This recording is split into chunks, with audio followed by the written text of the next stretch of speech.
Wabarakatuh. Waalaikumsalam warahmatullahi Warahmatullahi wabarakatuh.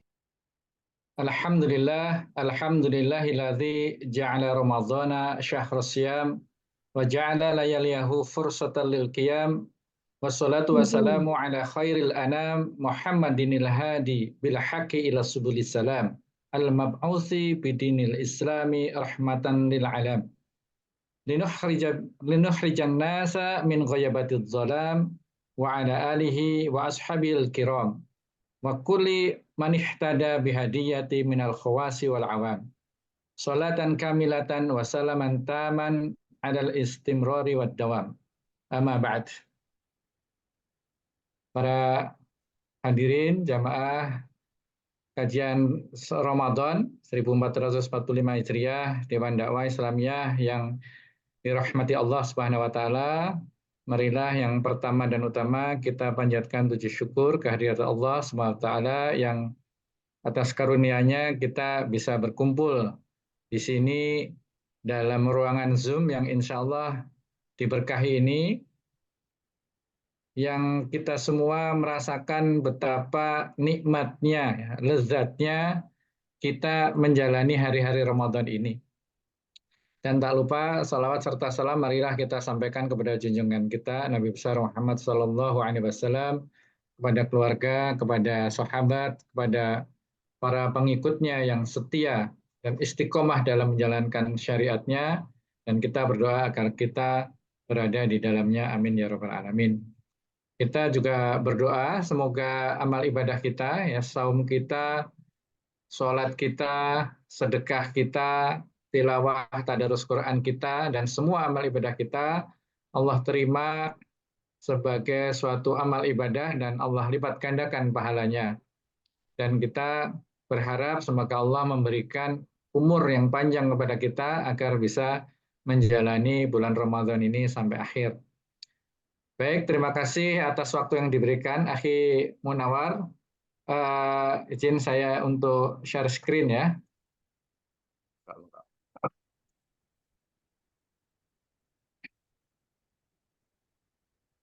Sudah kelihatan ya?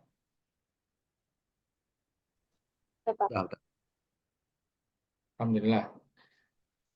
Baik, materi ini materi yang cukup ringan ya, terutama bagi orang tua yang mungkin seumuran saya ya, karena sudah melampaui masanya ya, anak-anak saya sudah besar semua, dan kalau diperbolehkan ya, dan ini harus boleh karena materinya sudah jadi ya, ingin saya luaskan ya, tidak hanya cinta ilmu, cinta dakwah, dan berakhlakul karimah, tapi agak luas sedikit ya, bagaimana kita mendidik anak kita secara umum.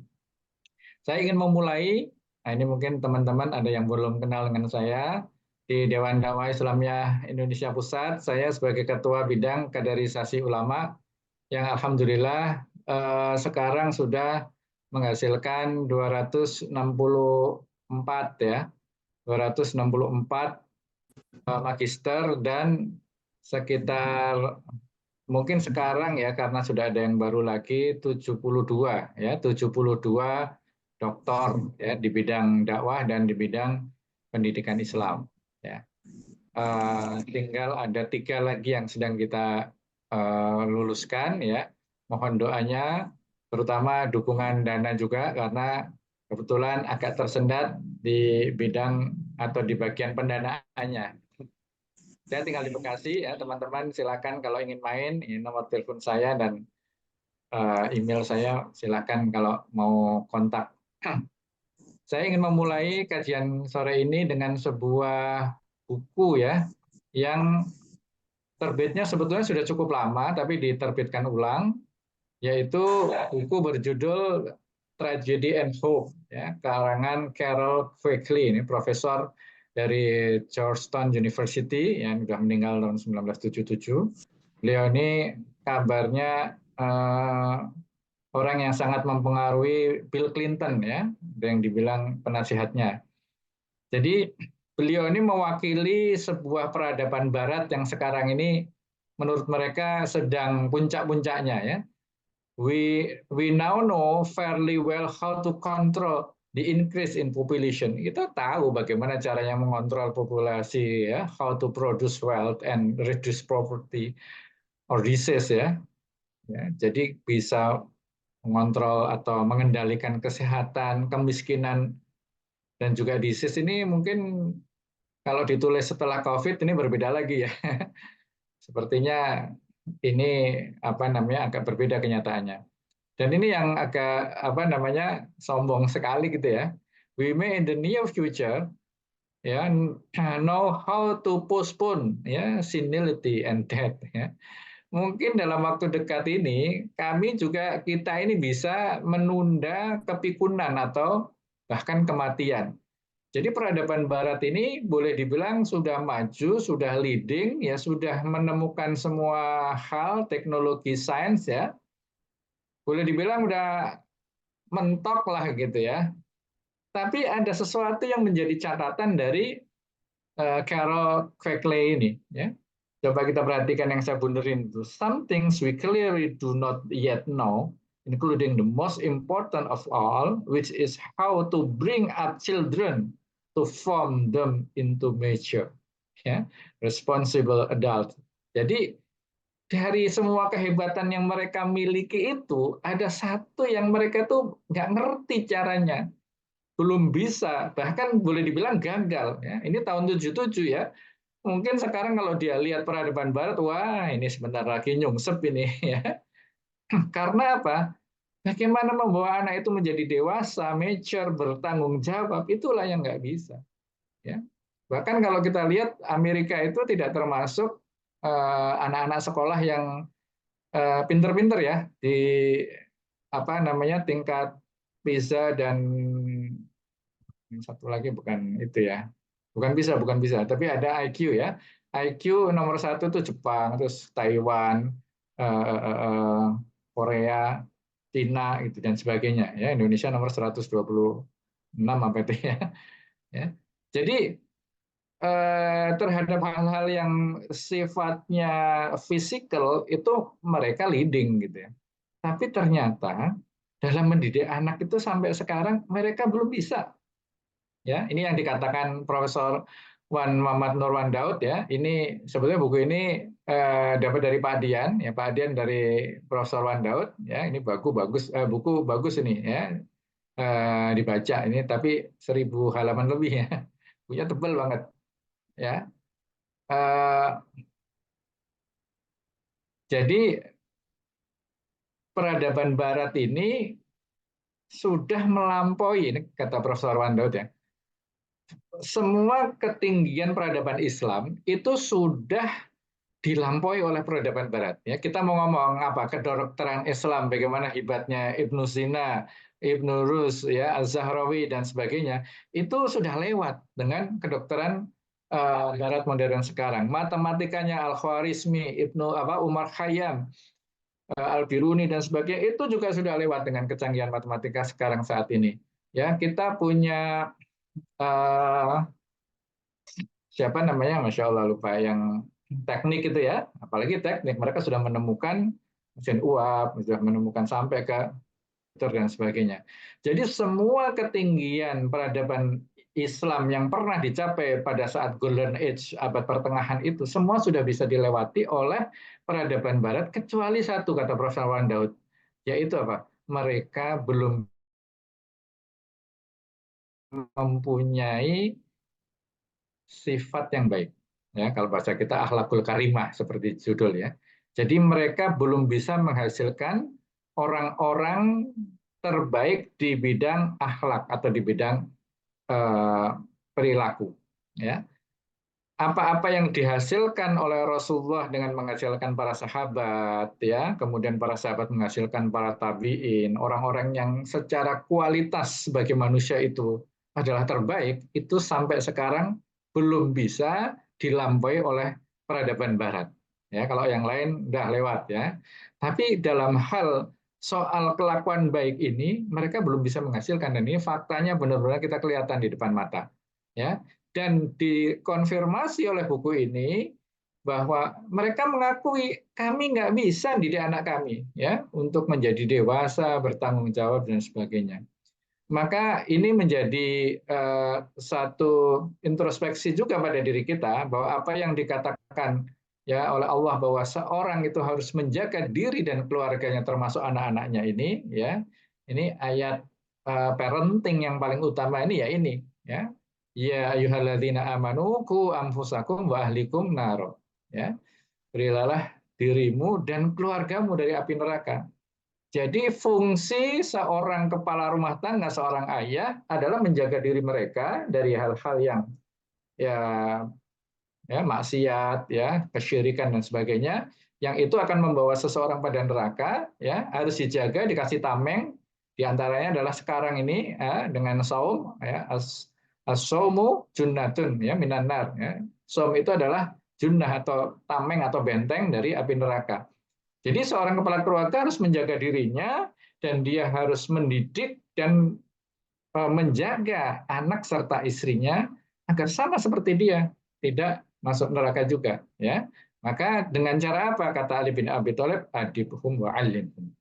Didiklah mereka dengan adab dan didiklah mereka dengan ilmu. Nah, ya, sudah sesuai dengan judul ini, ya.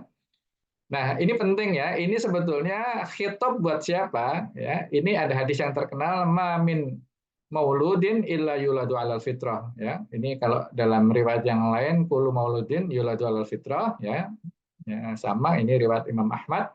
Fa abawahu yuhawidanihi wa yunasiranihi wa yumajjisanihi.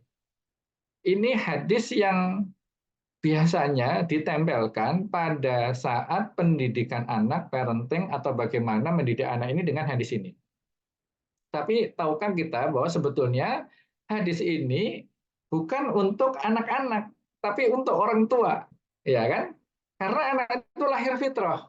Dalam surat Al-A'raf 172, ya kan? Semua sudah bersaksi alastu birabbikum qalu bala syahidna. Jadi pada dasarnya orang itu tauhid, orang itu menyembah Allah, orang itu mengakui Allah sebagai ya Tuhan yang esa. Tapi ketika lahir, orang tuanya lah yang bisa membuat mereka ya menjadi melenceng. Makanya ihdinas syiratal mustaqim, yaitu fitrah itu. Ya, siratal ladzina an'amta alaihim. Bukan ya ghairil maghdubi alaihim waladhdallin, bukan Yahudi, bukan Nasrani, bukan Majusi gitu ya. Jadi ini khitab untuk orang tua ya. Jadi bukan anak-anak ini mempunyai apa istilahnya itu golden period ya, golden period. Jadi masa anak-anak itu adalah golden period yang paling mudah untuk diberikan masukan ya, seperti peribahasa dalam bahasa Melayu ya, melentur buluh biarlah dari rebungnya ya. Ini kita mungkin sedikit-sedikit tahu lah ya, lentur buluh biar dari ya. Rebung ya, rebung tahu? Ya, ini ada gambarnya ya. Jadi pring atau bambu yang masih muda itu namanya rebung. Ya, kadang-kadang dibikin sayur enak gitu ya. Bambu muda itu enak gitu ya. Jadi muda aja enak apalagi tua. Enggak ya, tua malah keras. Jadi ini peribahasa kalau mau mendidik anak itu baiknya dari saat dia masih kecil. Kalau sudah dewasa susah ya. Makanya kalau mau melentur itu maksudnya mau melengkungkan ya, mau melengkungkan atau mau membentuk menjadi berbagai macam bentuk dari bambu itu sebaiknya pada saat dia masih rebung, masih lentur gitu kan. Nah, tapi sebetulnya kalau kita lihat termasuk dari hadis itu, yang penting bukan rebungnya, tapi siapa yang membentuk rebung itu. Siapa yang melenturkan itu. Siapa yang kalau kita mau bikin patung dari rebung, katakanlah gitu ya, rebung masih bisa dibikin macam-macam ya. Mau kita ukir, mau apa, si pengukirnya itu, si pemahatnya itu yang penting. Ya, maka kitab didiklah anakmu menjadi dai, menjadi ilmuwan, ya, menjadi ulama, ya, orang yang berakhlak karimah itu fokusnya bukan ke anaknya, tapi ke orang tuanya. Paling tidak ke orang tuanya dulu, gitu ya.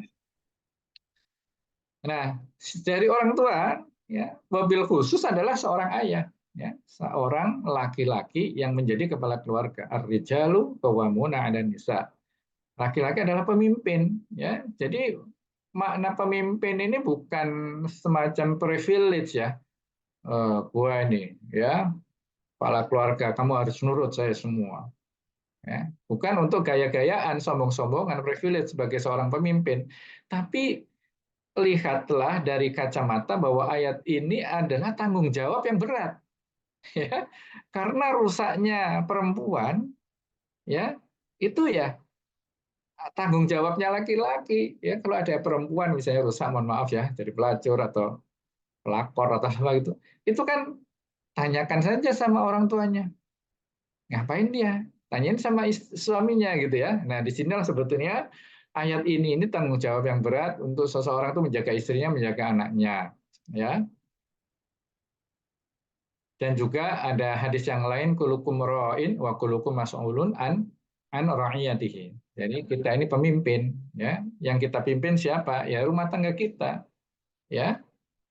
Laki-laki pemimpin bagi keluarganya. Warrajulu ra'in fi ahlihi, di dalam keluarganya, wa huwa mas'ulun an ra'iyatihi.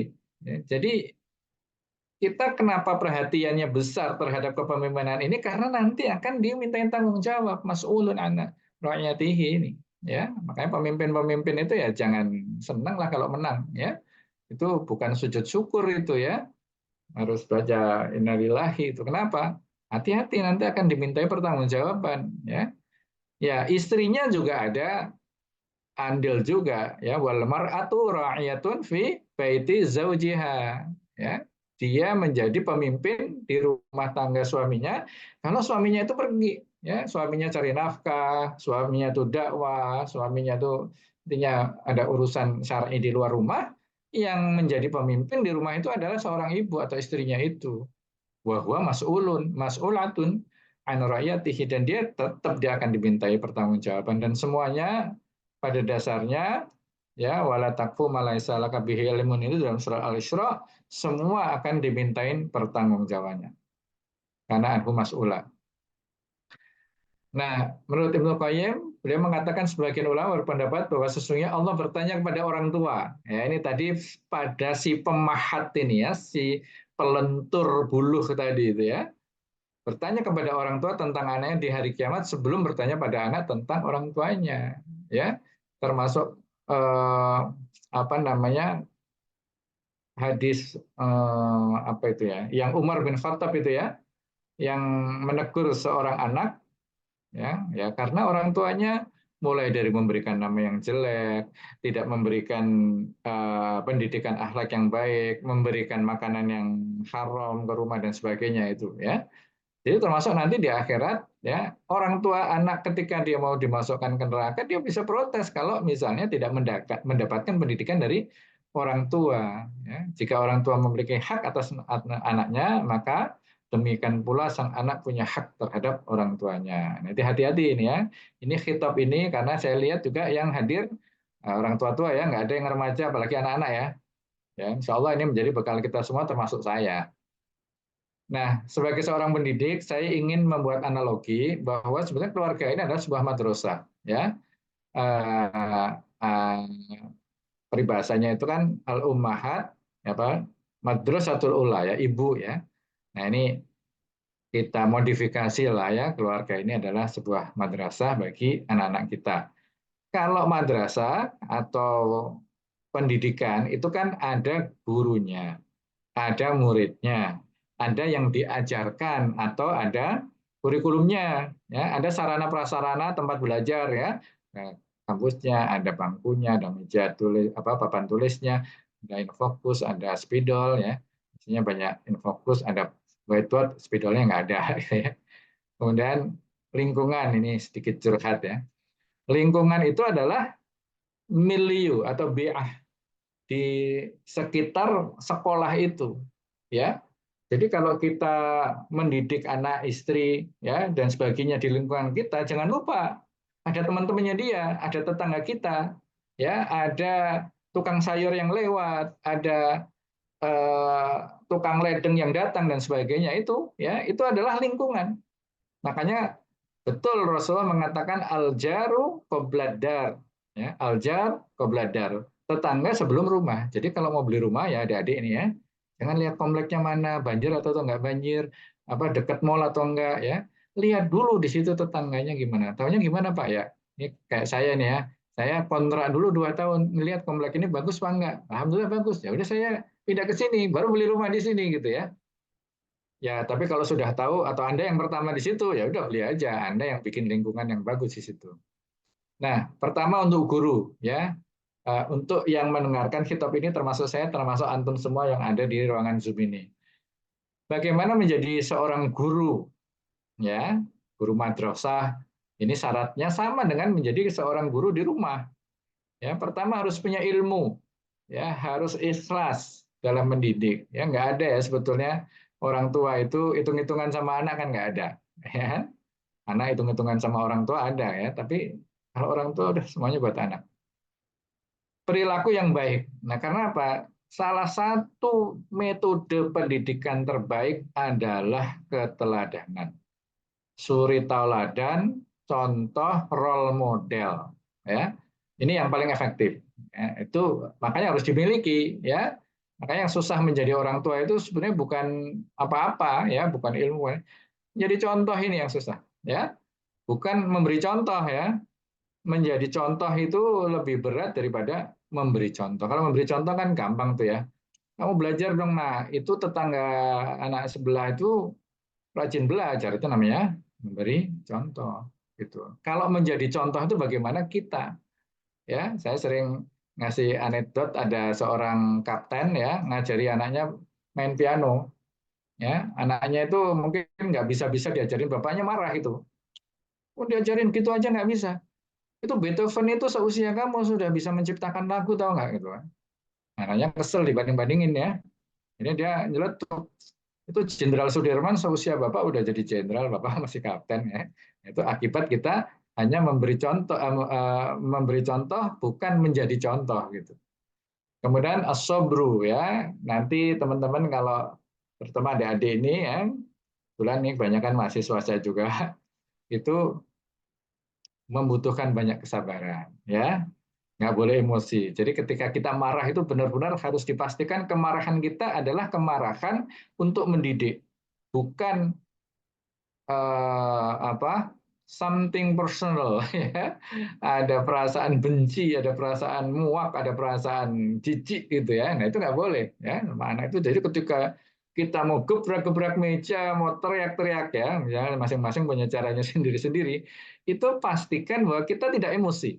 Ya, kita harus bisa mengukur bahwa ini kadar sudah bisa membuat anak jerah atau tidak misalnya gitu ya. Dan ya, keseluruhan ini semua tidak akan berhasil kalau tanpa doa. Ya, saya punya sedikit cerita. Mungkin Anda ada yang tahu Hugeng ya. Kemarin ada keluar lagi gitu ya, sosok Hugeng gitu ya. Hugeng bagi anak-anak, ada yang milenial mungkin nggak kenal ya.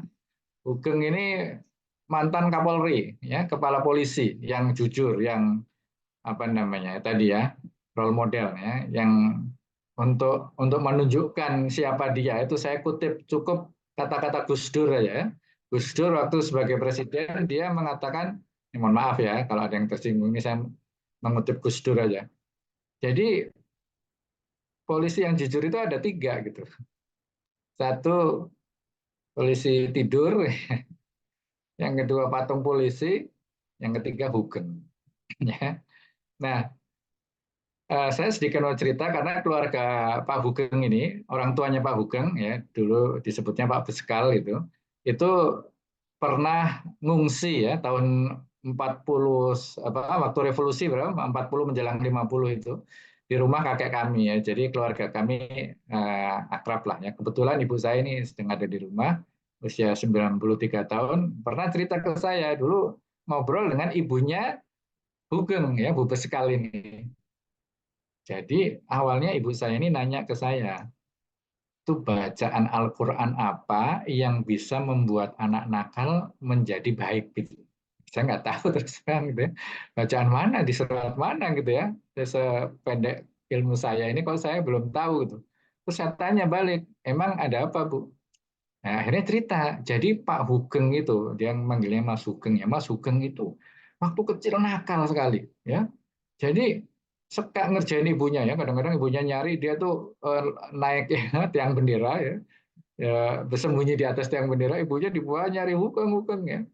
Nah, kata Bu sekali nih ibunya, kalau Hugeng nakal, dia nggak marahin anaknya, dia masuk ke kamar terus baca Quran gitu.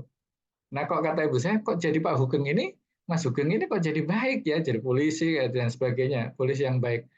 Terus dia, ibu merasa bahwa itu bacaan itu tuh yang membuat. Nah, saya bilang bacaan apapun, ya doa apapun kalau dilantunkan seorang tua kepada anaknya pasti manjur. Ya, kita ingat Syekh siapa? Qori itu yang di Masjidil Haram, Syekh Sudais ya. Syekh Sudais itu ceritanya katanya waktu kecil nakal ya sama ibunya bukan disumpahin ya Pak ya. Ya diomelin ya semoga kamu jadi imam besar Masjidil Haram gitu ya. Jadi ini ibu-ibu nanti kalau anaknya nakal diomelinnya yang baik-baik gitu ya. Doa penting ya. Nah, ilmu ini ada ilmu agama, ya. Yang paling penting adalah ilmu agama dulu nih ya. Akidahnya gimana, fikihnya, akhlaknya yang harus dimiliki oleh seorang apa namanya mudarris atau seorang guru ya. Makanya kalau pingin anaknya berilmu, kitanya berilmu, sediakan buku-buku ini di rumah. Ya, Anda punya nggak kitab fikih? Anda nggak punya kitab akidah, ensiklopedia lah gitu ya, supaya bisa macam-macam ya fikih buat ibu-ibu ya, fikih wanita mesti ada ini, ya fikih sunnah. Jadi kalau kita nggak tahu ditanya anaknya, ya Bu, kalau kita korok korek kuping di bulan Ramadan, batal nggak? Yo, batal nggak itu, ya? Jadi gimana nih? Mau tanya Ustadz ya, Ustadz Maulana misalnya yang di Trans 7 ya nanti nunggu lama. Nah, kita punya kitab Al-Fiqh Fiqhul Islam wa Diyatuhu karangan Syekh Wahbah Zuhaili ya. Cari bab puasa atau Sayyid Sabiq ya, Fiqh Sunnah ada ya. Nah, ini sebagai tambahan buku saya ya Islamisasi Sains. Jadi rumah itu nuansanya adalah nuansa ilmu ya, penuh dengan buku, bukan penuh dengan hiasan-hiasan, mohon maaf ya, kalau ada teman-teman yang pulang dari mana bawa Gucci ya, pulang dari Cina ini bawa Gucci dari dinasti Ming, Ming ya, Ming ya, ya ditaruhnya perabotan-perabotan, alat-alat elektronik ya, sound systemnya yang jeduk-jeduk ya. Ya gimana anaknya mau cinta dengan ilmu gitu ya. Jadi bikinlah perpustakaan pribadi di rumah ya. Seperti ini perpustakaan saya ini ya. Silakan kalau mau main ya. Ini ada di ruang kerja saya. Nah, yang berikutnya adalah tadi sosok seorang guru, sekarang sosok maaf kurikulum apa sih yang harus diajarkan kepada anak ya? Yang saya bahasakan bagaimana tanggung jawab guru terhadap seorang murid ya. Ini gampangnya kalau dalam dunia pendidikan kurikulumnya apa sih gitu kan? Apa sih yang diajarkan kepada anak-anak? Ada ini saya sampaikan dulu ini menurut atau berdasarkan buku Tarbiyatul Aulad karangan Dr. Abdullah Nasih Ulwan ya. Tapi beliau hanya 1, 2, 3, 7 ya. Karena permintaan tadi pendidikan anak menjadi dai ya, dan di sana nggak ada, maka saya tambahkan ya pendidikan dakwah. Jadi pertama kasih bekal iman, mendidik akhlak, mendidik fisik, mendidik akal, ya, mendidik jiwa atau mental, ya, psikisnya, dan kemudian mengajari bagaimana berhubungan sosial. Nah ini tidak kalah penting nih pendidikan seks ya. Pendidikan seks ini bukan, mohon maaf ya, berhubungan seksual bukan. Maksudnya bukan sekedar itu ya, tapi bagaimana anak diberikan pakaian yang sesuai dengan jenis kelaminnya gitu ya. Membuat anak laki-laki ya laki-laki, anak perempuan ya perempuan ya, tidak kemudian suka sesama jenis. Ini ada di sini di antaranya. Dan terakhir pendidikan dakwah. Bagaimana menyiapkan iman, memberikan pendidikan iman kepada anak ya. Yang pertama mulailah dengan kalimat tauhid ya, la ilaha illallah. Kita tahu ketika anak kita lahir di azan ya, kenalkan pertama kali kalimat tauhid ya dengan azan itu ya. Di situ ada syahadu alla ilaha illallah, syahadu anna Muhammad Rasulullah. Dan ilmu biologi ya, ilmu fisiologi manusia sudah mengkonfirmasi ya dengan temuan sains modern itu bahwa yang pertama kali berfungsi bagi seorang anak adalah telinganya sebelum matanya, sebelum yang lain-lain. Ya, makanya eh, penting mengazani anak-anak ya. Kalau bisa begitu keluar diadani dulu Mbak, jangan dimandiin dulu gitu. Supaya jangan mohon maaf ini. Lahir dibersihin, dimandiin. Terus suster yang mandiin ini lagi ngobrol, gosipin orang gitu ya, atau kalimat-kalimat jelek gitu. Terus sudah rapi, dikasih ke kita, baru kita azanin. Ya, itu sudah terkontaminasi dulu tuh. Ya, hanya ya kalau ngelahirin di rumah sakit Islam gitu ya. Jadi kalimat tauhid itu yang paling pertama diperkenalkan pada anak-anak kita ya. Makanya sehari-hari juga dikasih asupan pendengaran itu dengan kalimat tauhid ya. Makanya penting bagi seorang ibu, seorang ayah yang berada di sekelilingnya termasuk kakak-kakaknya kalau ngobrol yang baik-baik ya selalu menyertakan kalimat thayyibah. Ya, Masya Allah, Subhanallah, la ilaha illallah, Allahu Akbar, gitu kan. Ya, jadi semua ungkapan-ungkapan itu kalimat thayyibah masuk kepada diri anak sejak awal ya. Kemudian setelah agak dewasa, memayis ya sudah bisa membedakan, maka masuk kepada halal haram. Ya, ini boleh, ini nggak boleh ya. Biasakan ya, alhamdulillah anak-anak saya dari kecil ya. Karena anak kota biasa senangnya jajan di mall gitu ya, jajan di supermarket. Sudah saya biasakan lihat nomor satu ingredients ya, atau komposisi ya, komposisinya awas ya dek, jangan ada yang istilahnya babi, udah nggak ada, udah pasti ya. Porknya yang perlu diajarin itu istilah-istilah asing itu ya, pork, terus apa itu apa namanya bacon dan sebagainya, walaupun bacon ini kadang-kadang daging juga ya. Kode-kode ya, yang terakhirnya kode-kode berapa gitu. Nah kemarin ya mungkin sekitar seminggu atau 2 minggu yang lalu itu katanya Israel mengubah itu kode-kodenya itu ya untuk menjadi tadi nomor berapa jadi nomor berapa, itu juga nanti wajib disampaikan kepada anak-anak itu ya, jangan beli sesuatu yang haram secara lizatihi ya, barangnya sendiri haram, atau ligoirihi kinan Israel dan sebagainya ya. Ya mohon maaf ya yang selama ini mendukung Israel terhadap genosida Palestina ya jangan dibeli produknya ya.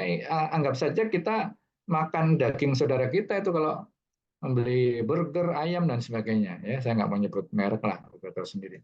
Kemudian menginjak umur 7 tahun menyuruh beribadah terutama sholat ya, puasa, latihan gitu ya dan sebagainya. Kemudian mendidik anak untuk cinta Rasul, keluarga dan keluarganya, maksudnya keluarganya Rasul ya.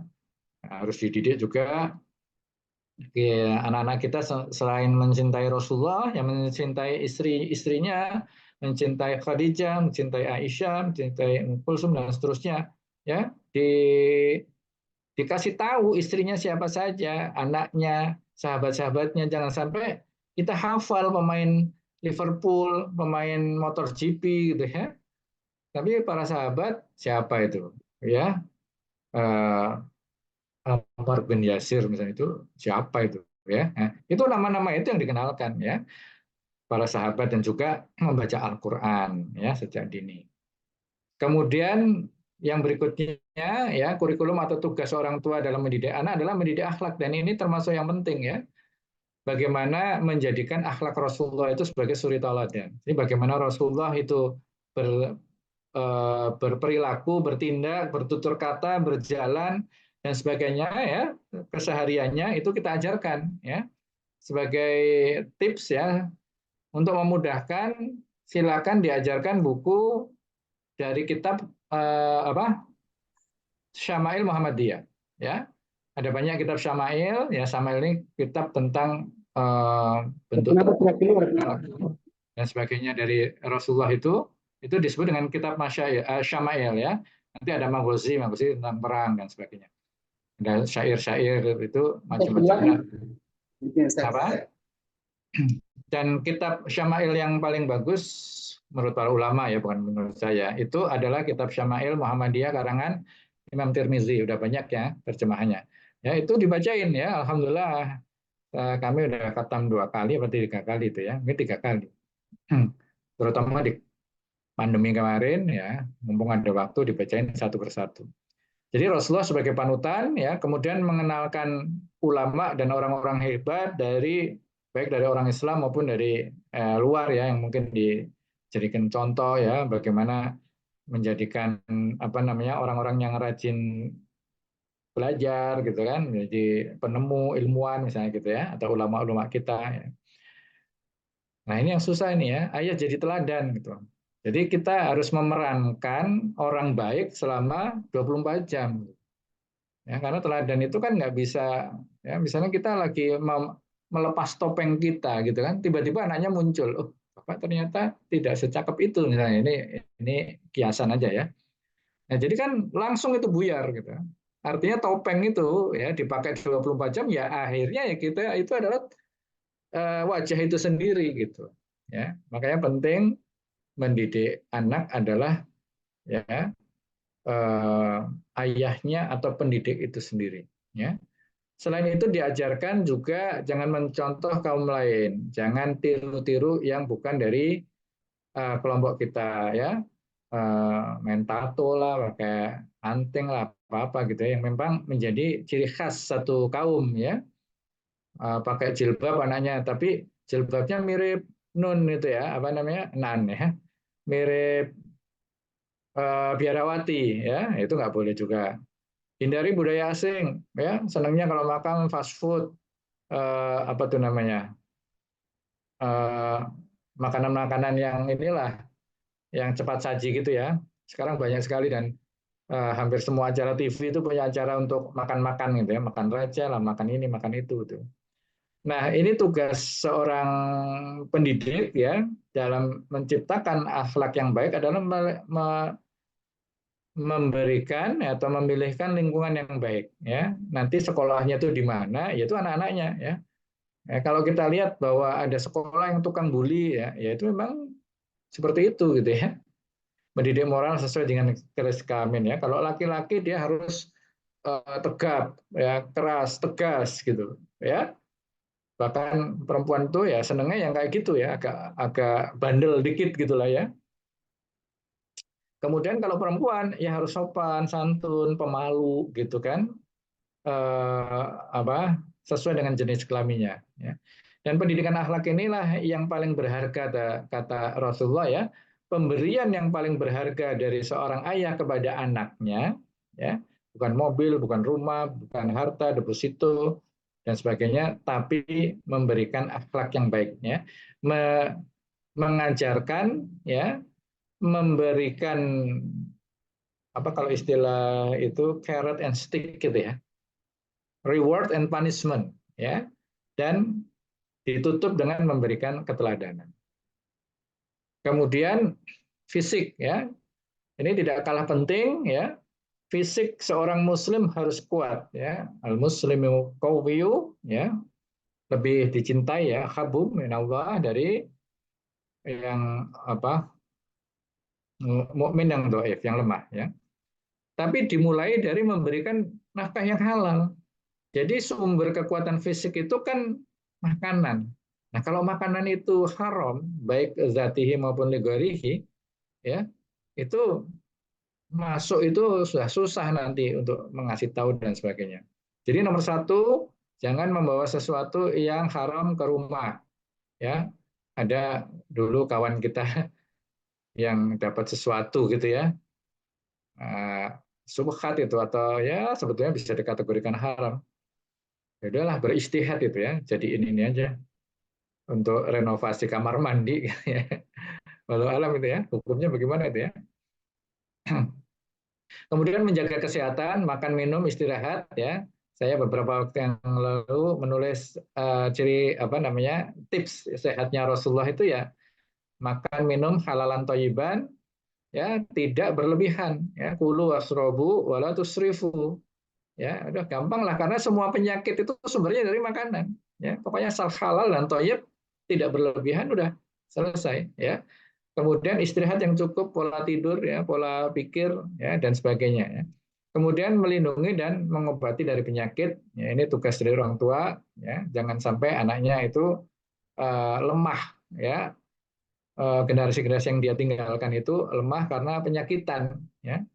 Jadi perlu vitamin, ya. Kalau sakit ya perlu obat, jangan dibiarkan penyakit pilek yang sederhana saja itu lama-lama ya menjadi apa itu namanya borok apa apa itu ya, ada sinus dan segala macam tidak diobati akhirnya anaknya penyakitan, ya, kudisan dan sebagainya.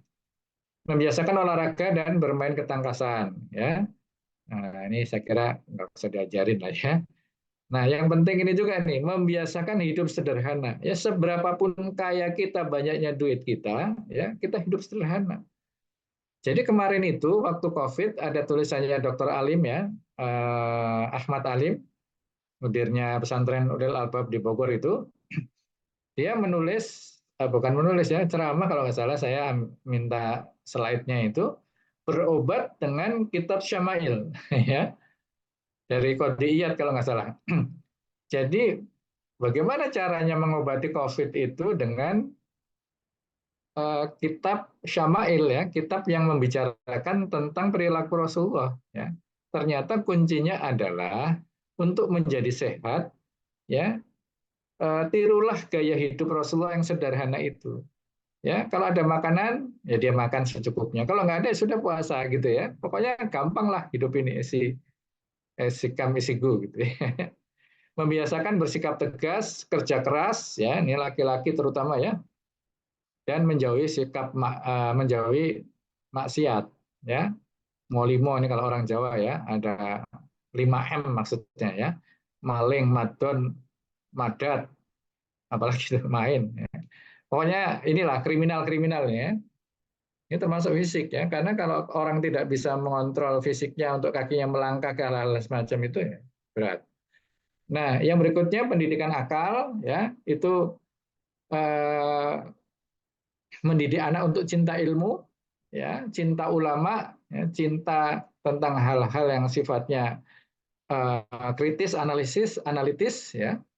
Kemudian memilihkan sekolah yang baik ya, yang baik di sini tentunya bukan sekedar ya, yang ranking satu dari apa Kemendikbud ya. Kemarin saya apa namanya mengantar anak saya untuk tes, tapi kemudian kita putuskan mungkin enggak lah ya, gitu ya, karena mungkin di pondok yang lama saja itu eh, kriteria baiknya lebih baik, gitu ya. Jadi dalam tanda kutip baik itu ya baik untuk menjaga akhlak seseorang, untuk menjaga keimanannya, untuk menjaga pergaulannya, ya, dan jauhkan dari paham sesat, ya. Ini kenapa masuk ke sini? Karena biasanya begini ya, teman-teman semua. Orang kalau sudah pinter, ya, itu pikirannya nyeleneh gitu. Ya, jadi dia tidak akan terpenuhi dahaga keilmuannya, akhirnya dia melenceng gitu kan, mengikuti aliran ini, aliran itu yang bisa menampung ya syahwat akalnya itu. Ya, maka penting nih pendidikan akal. Kemudian pendidikan jiwa atau mental. Nah, ini yang kurang ini ya. Anak-anak milenial ini mentalnya ini kurang digembleng ini ya. Ya, apa dikit-dikit healing, dikit-dikit healing ya. Ya harus berani, percaya diri, ya, teguh istiqomah, tanggung jawab, adil, percaya diri maksudnya. Terpercaya itu terpercaya ya, trustworthiness. Ya, kalau orang lihat kita, wah, ya kalau yang ngomong Pak Budi, udahlah kita percaya aja, ya. Udah sampai hari kayak gitu ya. Nah, bagaimana mendidik orang mempunyai mental yang kuat, ya. Saya ambil contoh satu saja dari sekian banyak ulama ya adalah Imam Ahmad bin Hambal. Ya, kita tahu bagaimana Imam Ahmad ini orang yang sangat berilmu, ya, kepribadiannya kuat, ya. Kalau dia ceramah itu siswa apa namanya jamaahnya itu pernah ada yang menghitung sekitar 5.000 orang. Ya, kita bisa membayangkan 5.000 orang di zaman abad ketiga, ya, abad ketiga, abad keempat. Itu semuanya diem, ya. Bahkan di situ disebutkan tidak ada orang yang meraut pensil. Jadi sebelum pengajian itu orang sudah meraut ada di 3 atau 4 pensil gitu ya, supaya nanti ketika mendengarkan ceramahnya Imam Ahmad itu nggak ada suara krek krek krek ya meraut itu. Nah, Imam Ahmad ini pernah dimintai tolong oleh khalifah, ya, anaknya itu kesurupan, anak perempuannya itu kemasukan jin ifrit. ya, jin yang paling bandel lah, yang semua ulama-ulama udah berusaha meruqyah nggak sanggup gitu. Akhirnya minta tolong pada Imam Ahmad, ya. Datanglah utusannya ke pengajiannya Imam Ahmad. Imam Ahmad lagi ngajar, diminta tolong Imam Ahmad, mohon bisa ke istana, raja memerlukan bantuan antum, ya anaknya kesurupan, mohon tolong diruqyah supaya jinnya keluar. Saya lagi ngajar, saya nggak mau meninggalkan murid-murid saya. Terus gimana dong? Ya, akhirnya kata Imam Ahmad begini saja. Ini terompah saya, ya sendal saya kamu bawa, letakkan di sebelah kepala anak, ya, anaknya kan tidur ya. Letakkan di sebelah kepala anaknya.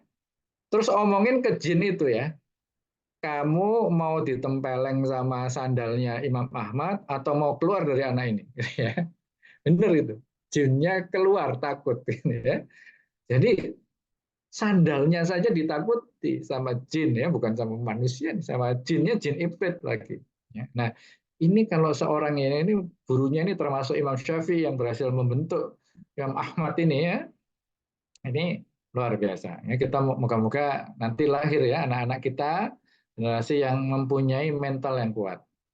Dan juga hubungan sosial ya, baik dengan orang lain, orang tua, sanak saudara, tetangga ya, ini mempunyai akhlak yang baik, yang enak ya, kalau diajak ngomong ya, gimana dia memiliki etika makan, minum, salam dan sebagainya. Udah jangan mengikuti peradaban yang lain ya, yang di depan orang tuanya tingkring misalnya, tingkring tuh kakinya naik ya dan sebagainya lah. Ini tata krama ini kalau dijelaskan lama ya.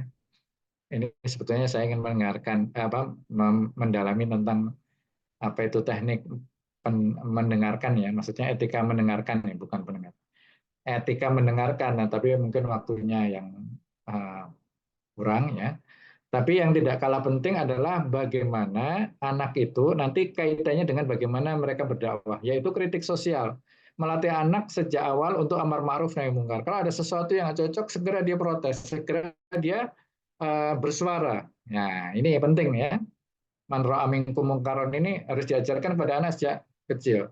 Dan dua terakhir ya, pendidikan seks ya. Ini menurut Abdul Nasir Uwan, ya etika meminta izin itu sudah ada di dalam Al-Quran ya, ada 3 waktu yang anak itu, anak kecil maksudnya ya, yang belum tahu apa-apa itu mesti mengetok pintu. Etika melihat ya, melihat aurat orang lain dan sebagainya, menghindari rangsangan seksual terhadap ya konten-konten yang porno di TV dan sebagainya itu ya, alhamdulillah ya TV-TV sekarang kalau ada yang ya jorok sedikit di blur gitu ya.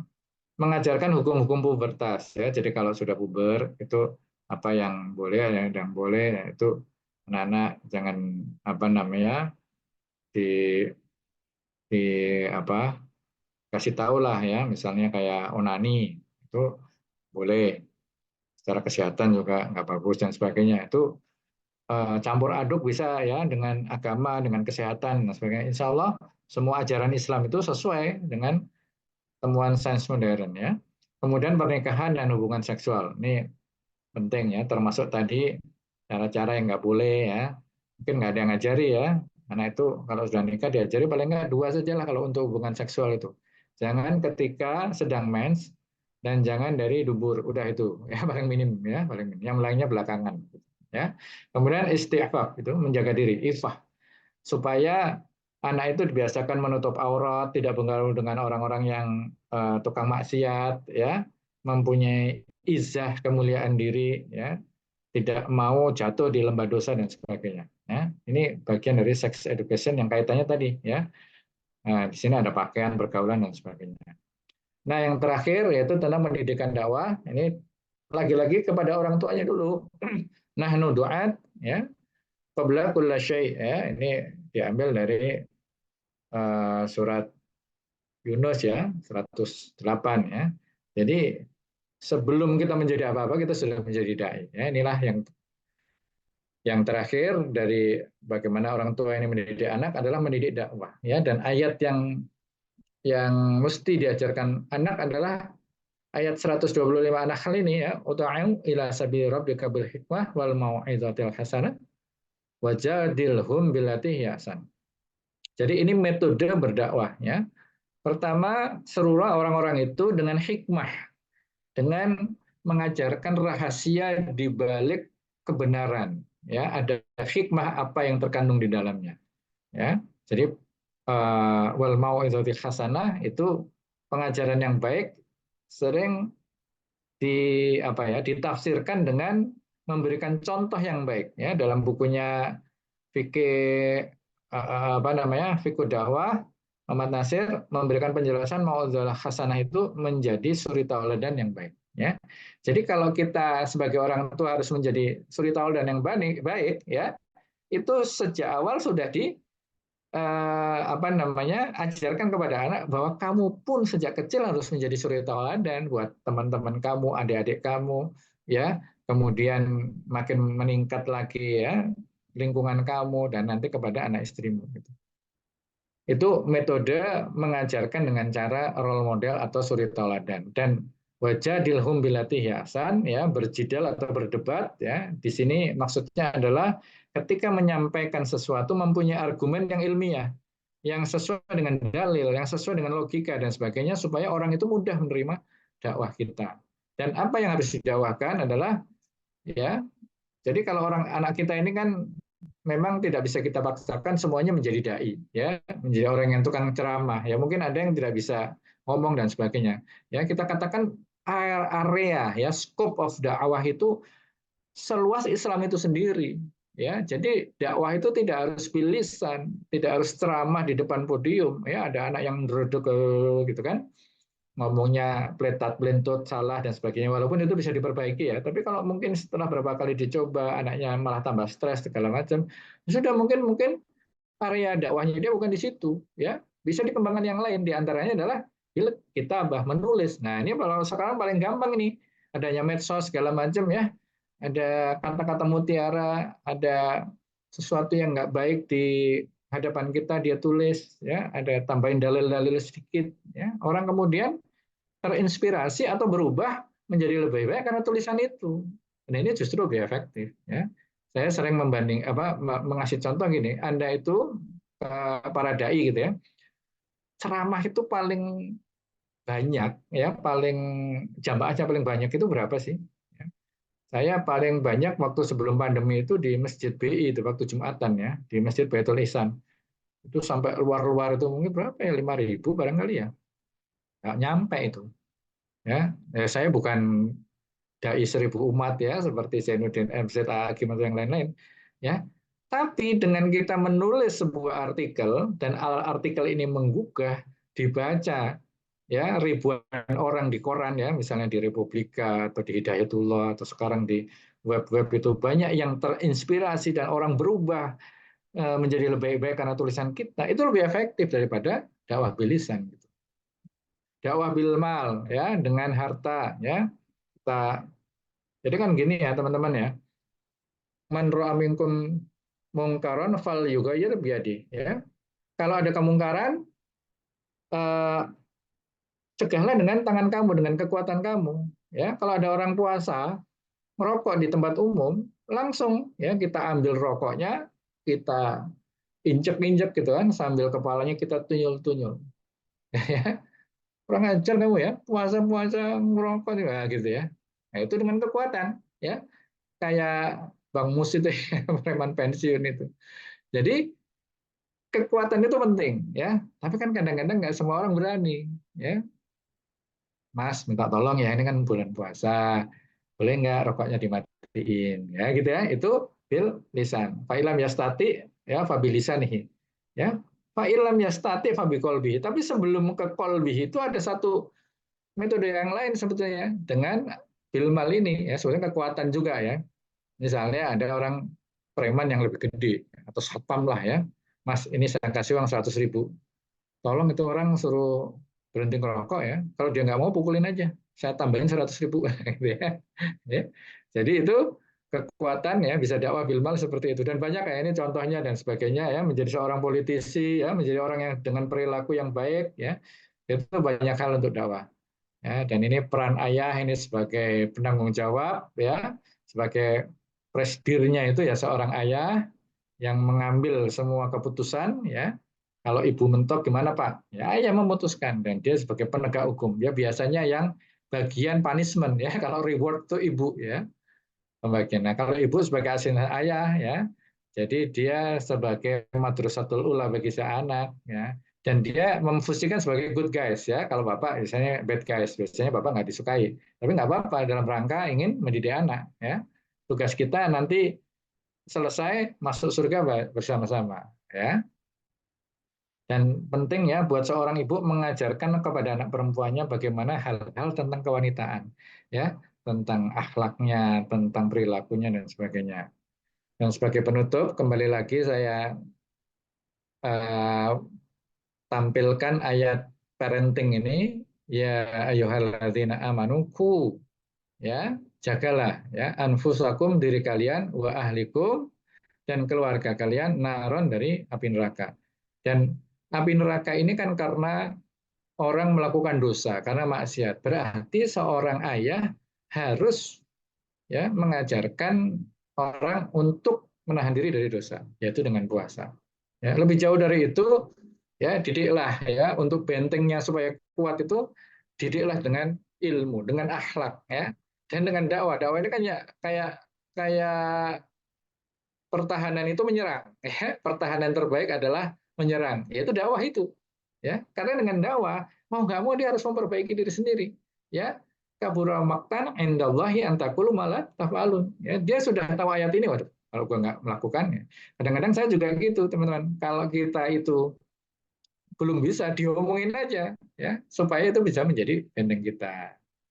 Ya, ini mohon maaf ini salah ini apa namanya salah kutip bukan salah kutip ya terjadi ya jannatu adnin yadkhulunaha wa man shalaha min abaihim waswajihim wa dzurriyyatihim ya surga itu yang mereka masuk di dalamnya bersama-sama ya jadi masuk surga itu nggak ada ceritanya sendiri-sendiri bapaknya soleh sendiri ibunya soleh sendiri anaknya soleh sendiri nggak ada ya masuk surga itu mesti bareng-bareng terutama bapak sama ibu mau masuk sendiri nggak bisa kalau anaknya nggak soleh nggak soleha ya akan ditanya dulu ini kamu didik anaknya gimana gitu ya bisa-bisa terseret ke neraka nauzubillah min dzalik ya jadi masuk surga bersama-sama dengan orang yang soleh dari bapak-bapaknya istri-istrinya anak-anaknya ya wal malaikatu yadkhuluna alaihim min kulli bab ya.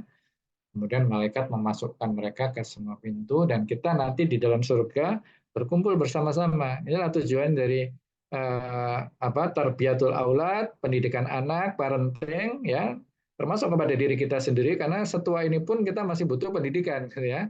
Baik dari orang lain, dari orang tua kalau masih ada atau ya dari diri kita sendiri ya.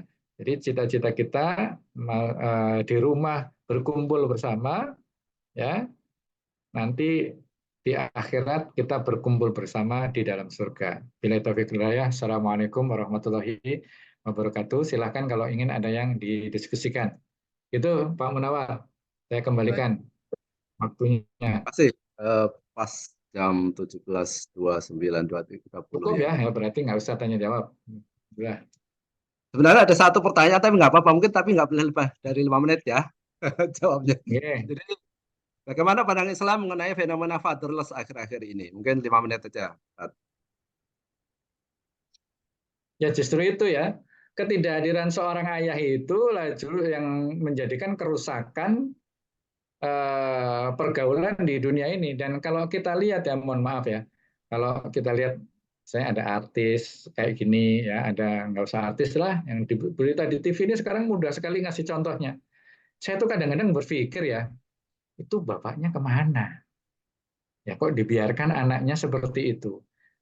Bapaknya udah meninggal, saudara laki-lakinya di mana?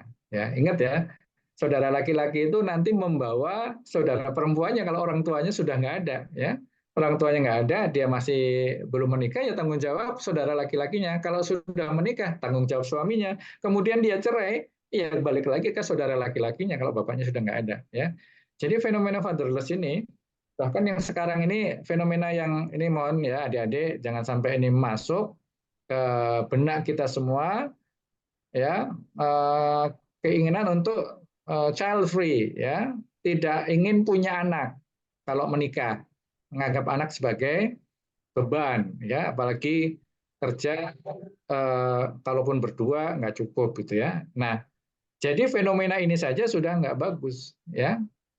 Apalagi fatherless, ada bapaknya tapi seakan-akan nggak ada ya.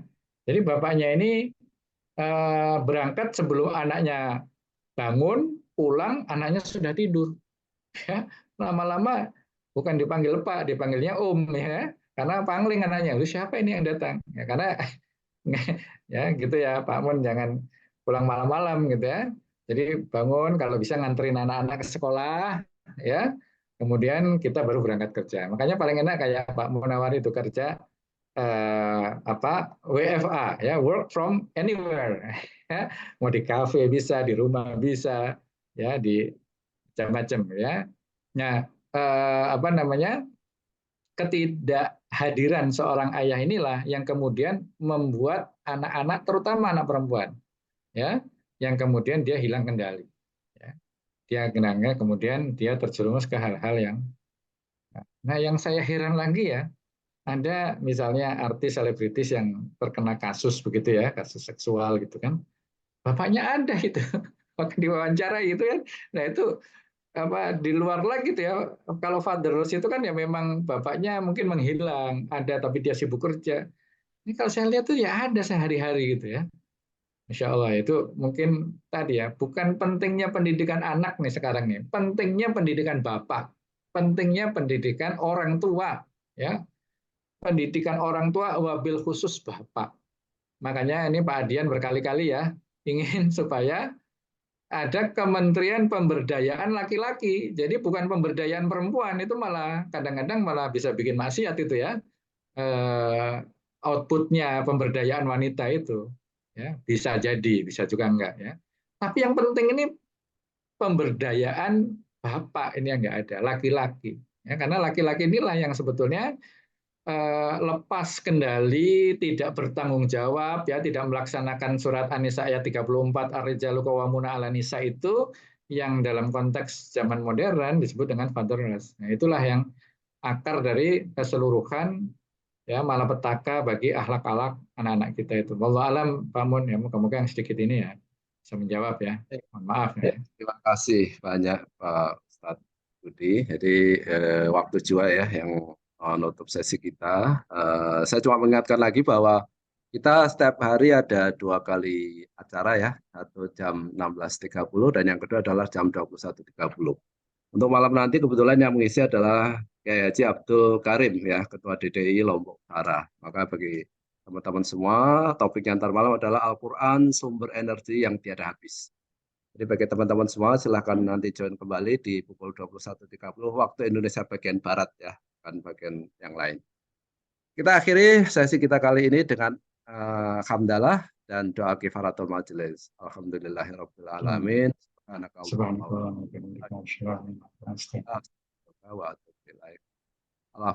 Assalamualaikum warahmatullahi wabarakatuh. Waalaikumsalam. Waalaikumsalam. Waalaikumsalam.